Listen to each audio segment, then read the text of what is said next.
Crosby or McDavid? The most electrifying man in junior hockey, Connor McDavid. His use of space is so good. In comes Connor McDavid, loose in front, scores! His hands are so good from a pure sniper standpoint. This is a special kid. Number 87, Sidney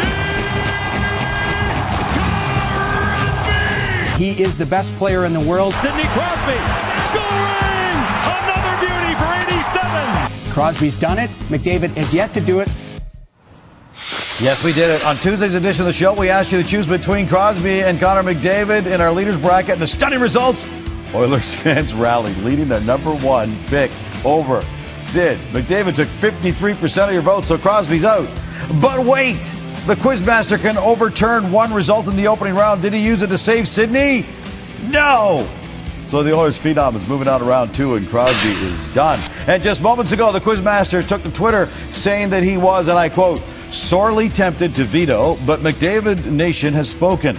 87 deserves a revote, but that's not available until the third round. So democracy rules, unquote. Hashtag Franchise Faceoff. With the first big upset in the books, Franchise Faceoff rolls on with a matchup between two legendary snipers. Today, Phil Esposito squares off with the Russian Rocket. It is difficult, if not impossible, to predict just how good Pavel Bure will become. Bure is boom, loose, in, score! Bure going in! He scored! Boston's all-star center Phil. Esposito revolutionized hockey. He played center, standing in front of the net and shoveling in goal after goal. Espo's 13th playoff goal, setting another new record.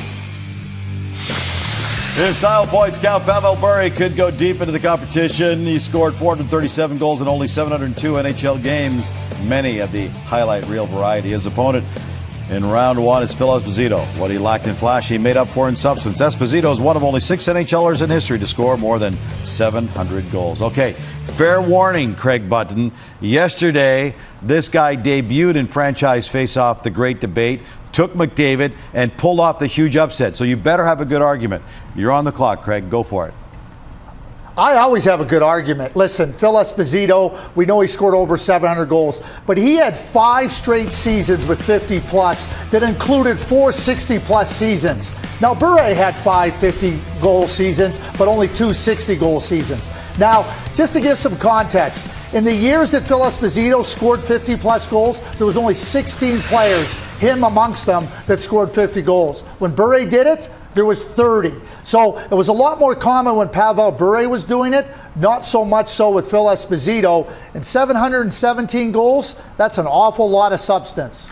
With all due respect, it is to Mr. Esposito, but playing with arguably the greatest player that ever played the game, 2 of the highest scoring teams in the history, and that defenseman named Bobby Orr also had the Art Ross trophies of scoring. So Phil Esposito might have been the secondary scorer on his own team to a defenseman at some points. Now, we will look at Pavel Bure, who scored some of the most electrifying goals in the history of the game. His combination of speed, explosiveness, dynamic goals, and something that was really underrated was his strength.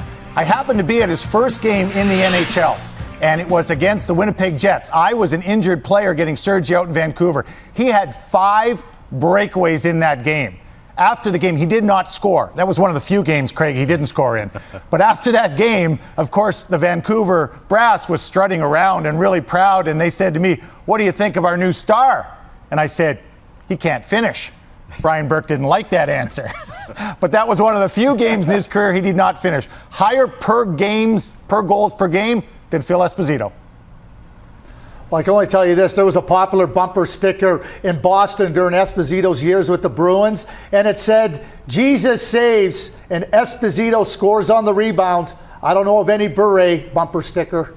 That's a good point. All right. You've heard what Craig and Dave had to say. Now it's time for us to hear from you. And you can vote even as we speak. The Russian Rocket or Phil Esposito. Log on to tsn.ca/franchise faceoff and vote right now.